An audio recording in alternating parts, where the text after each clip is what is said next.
नमस्कार, मैं हूं कार्तिकेय शर्मा और टीवी9 भारतवर्ष में आपका स्वागत है।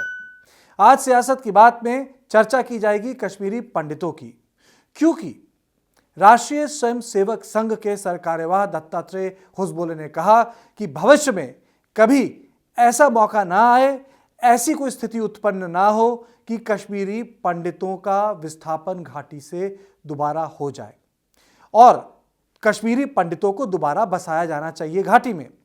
तो अब सवाल उठता है कि कश्मीरी पंडित घाटी में वापस कैसे बसाए जा सकते हैं, क्या हुआ था और उसकी दिक्कतें क्या हैं। तो पहले मैं आपको बताना चाहूंगा कि ये विस्थापन हुआ कैसे।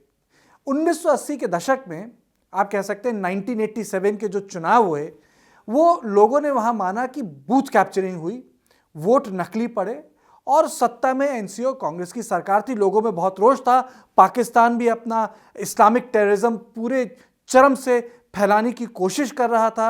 हिंदुस्तान में लोगों को उसके बारे में पता नहीं था, क्योंकि तब 1980 में तब भी जो एक लोगों के जहन में कश्मीर आता था तो उसमें वो शम्मी कपूर की कश्मीर की कली, वो जिस तरीके से शूटिंग होती थी राज कपूर की पिक्चरों की, तो वही सारी चीज़ें लोगों के जहन, दिल और दिमाग में रहती थी। मतलब कश्मीर मतलब खूबसूरत घाटियाँ, और जो भी डिस्टर्बेंस होता था लोगों को लगता था लोकल डिस्टर्बेंस है, सरकार कश्मीरियों के बीच में है, ठीक हो जाएगा। लेकिन ऐसा था नहीं, विस्फोट हो गया।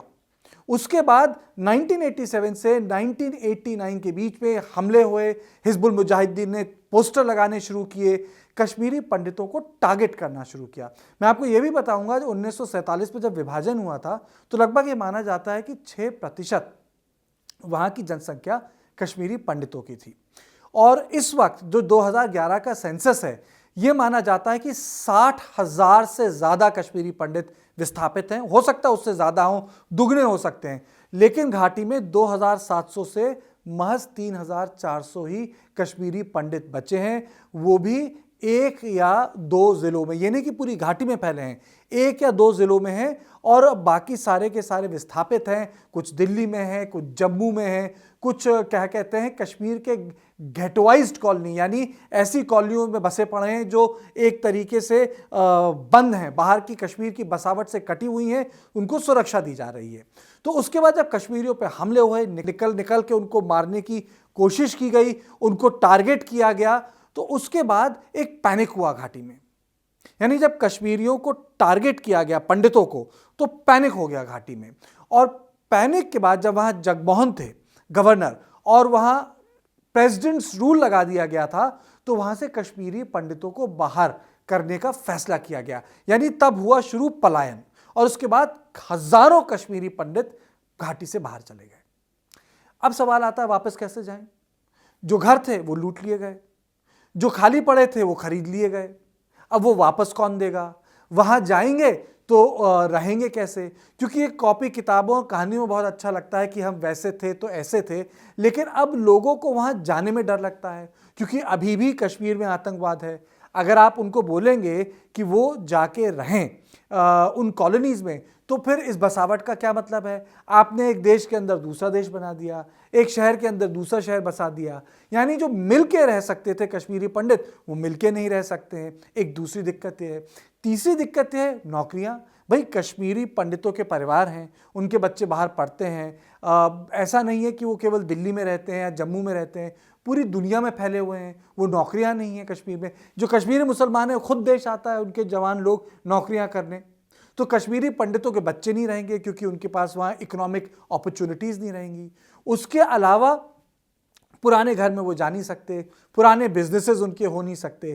तो एक बड़ी दुखद स्थिति है।